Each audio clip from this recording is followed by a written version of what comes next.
En fait, moi, ce qui me passionne principalement, c'est notre patrimoine, mais c'est aussi le bois.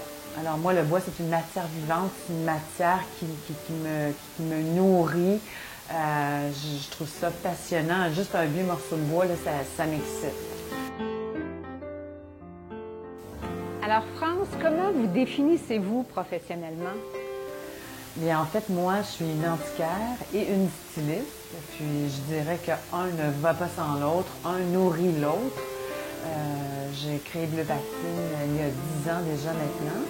Puis, je décore des maisons de campagne, ou même des maisons neuves dans lesquelles j'intègre le mobilier du patrimoine québécois, dans des décors contemporains ou dans les maisons anciennes.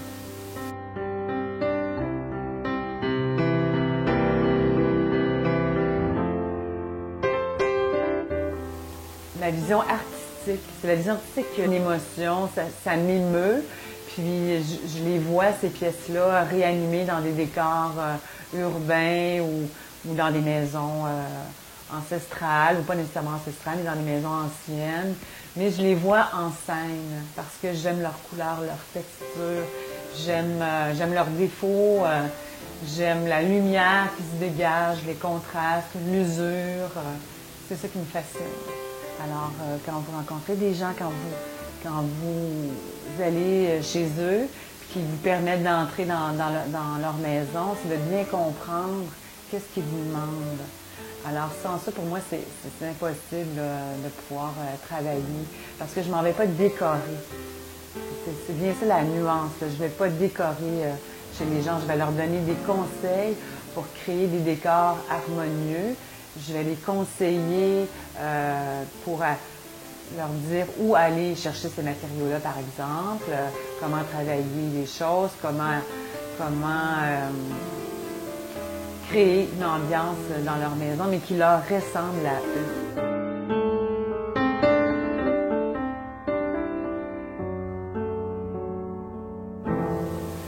Alors moi, ce que je leur propose souvent, c'est un 360. Des fois, ça les déstabilise, mais pas pour très longtemps. Je leur explique aussi pourquoi, puis vers quoi je vais les amener en modifiant certains aspects là, dans leur maison. Souvent, quand c'est beaucoup trop lourd, trop chargé, des fois, c'est très foncé. Alors, je dirais que mon travail fait en sorte que, outre le fait de bien comprendre ce que les gens ont besoin là, comme conseil, c'est de trouver cette harmonie-là qu'eux ne sont pas capables là, de trouver par eux-mêmes.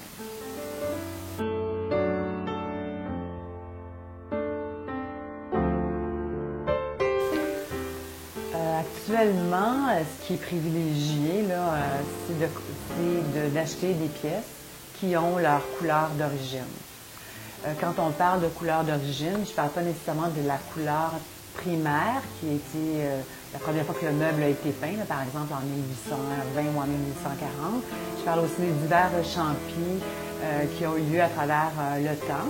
Souvent, quand on va restaurer ces meubles-là, on ne va pas nécessairement aller chercher la première couleur parce que souvent, s'il y a des belles couleurs en dessous, comme des jaunes, des ocres, des rouges ou des bleus, on va essayer de conserver la lumière entre deux couleurs, par exemple, pour créer une belle harmonie dans...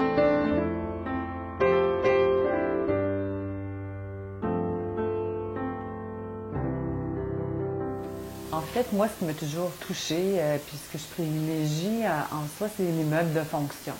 En premier lieu, je pense, le coup de cœur qu'on a quand on commence une collection, c'est par un coffre. OK?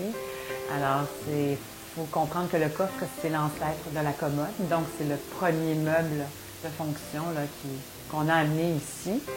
C'est le premier meuble utilitaire.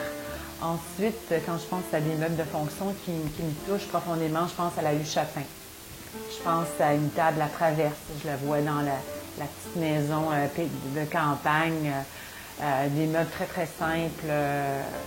Je pense, ou à une grande table, des chaises primitives. Ça, je trouve ça très émouvant.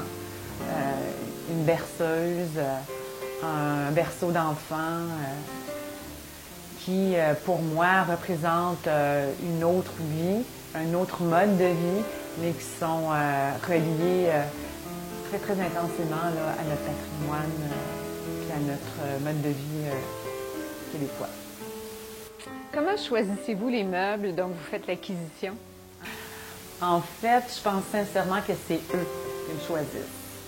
Parce que c'est comme un coup de cœur, c'est comme tomber en amour finalement. Il y a des milliers d'individus, des millions d'individus, pourquoi celui-là? En fin de compte, il y a une attirance, il y a une chimie, il y a quelque chose qui se dégage, qui fait que je trouve ça beau, que ça m'attire. Il faut que ça soit un coup de cœur, c'est sidéral.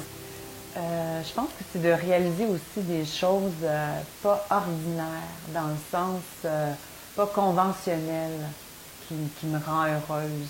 Parce que quand on arrive dans des vieilles maisons, on ne sait jamais à quoi s'attendre finalement, outre l'émotion qu'on a eue au départ. C'est sûr qu'il faut se retrousser les manches, puis il y a beaucoup de travail. Mais à la fin, quand on met tout ça ensemble, puis qu'on a réussi à recréer un environnement incroyable, en réutilisant des matières brutes, anciennes, en les nettoyant, les dépoussiérant, c'est incroyable, le sentiment, la fierté de l'accomplissement finalement.